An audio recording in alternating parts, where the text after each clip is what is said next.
We performed. Natalia rolled me out. I just found a picture of Natalia rolling me out in the wheelchair. And where was this at? At Reds. Okay. I do remember that. Yeah. And so we had the Kitano Taiko drummers. We opened the show with these 8 fucking Japanese taiko drums on the stage. No local hip hop show. Arlo Maverick to this day will give me props for that show because he had never seen anything like that. And he is, you know, he doesn't go out of his way to say anything, and he knows our community and our industry. And so that, I take that as a big compliment from a guy like him. And we sold that place out. 1,200 people, a local hip hop show, 1,200 people. Amazing. For a promo CD release. And part of that was our crew, you know, the 4 of us with Warren, but we also had outlying members of Dark Sun Tribe, Miss Angeline, Tanner Lane, Nick Saloom, Big Nick. There were 13 of us. Yeah, there were 13 of us. Nick would sing. There were 13 of us in total. So and you just know so many people at that time, right? Crazy. When you're promoting, and how many people do you know to this day? But when you're in it, you're just in such big circles that 1,200 people was like nothing. Like we barely had to work to fill that room between the 13 of us. Yeah. And it's the biggest show that we'd ever done. Like a local, our own headlining. But you went to other places. Yeah, for sure. So you did an Asia tour. Yes. Yeah. Okay, so this guy really did his homework. Come on, son. This guy really did his homework. Come on, son. Huh? I follow you, man. I knew where you're going. I knew you were going with my dry skin. What? And your Hercules calves? Jeez. Jesus, look at this guy's calves, Should have wore pants, man. Look at that dry skin Anyway. Yeah, okay. You're right. You know, we've done shows with, 15,000 people.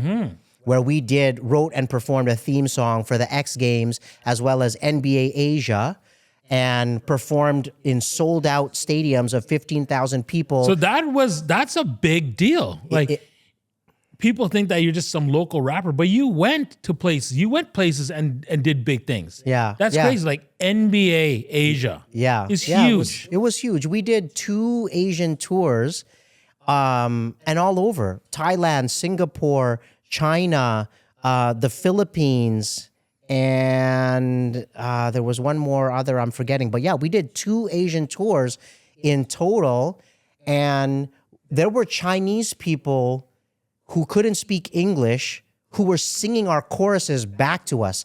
One of the things we did is one of the theme songs we did, we collaborated with literally one of the biggest pop bands, the pop groups in China at the time. Pop Shove It was their name. Pop Shove It, SHUVIT. They were huge, and they were our band. So we collaborated with Pop Shove It. This group from North America came, up and coming group from North America, backed by Pop Shove It, one of the biggest bands in China. And people who could not speak English, no word of a lie, were singing our choruses back to us in English in Asia. And then we come back here and we're doing like 300-person shows in like relative obscurity, right? Yeah. And in Asia, it was just a completely different story. Like we were getting recognized going out at nightclubs and stuff like that in China and in Singapore. Wow. Yeah. So how did you get your music out there? Like we didn't have Spotify. We didn't like YouTube. None of that stuff existed. So how did you get your music out there for them to know these songs? So, my brother is the link. He was the missing link. He was a big part of the reason we did that Red show, because when he moved back to Edmonton, kind of second year university, he's like, man, you guys are good. He started investing some money into our basement studio. And that was how I became like a real producer. I was like one of 3 hip hop studios at that time where other rappers could come and make hip hop music. And this was a basement studio that my brother and I built and invested in. Mostly he invested in. And that's how we were able to produce our own music on our own time, and not have to worry about getting grants and going to other people's studios. We sat in our basement and made 3 songs a night for years, You know, I made 5 beats a day, and then we would record 1 to 3 songs a night, 5 days a week. So you're doing this and going to school. Yes. Yeah. Just staying up, getting high all night, and then going to school the next day and working a full-time job. And getting, 7s and 8s on a 9-point scale in university somehow. Getting through Doctor. Yeah. Doctor.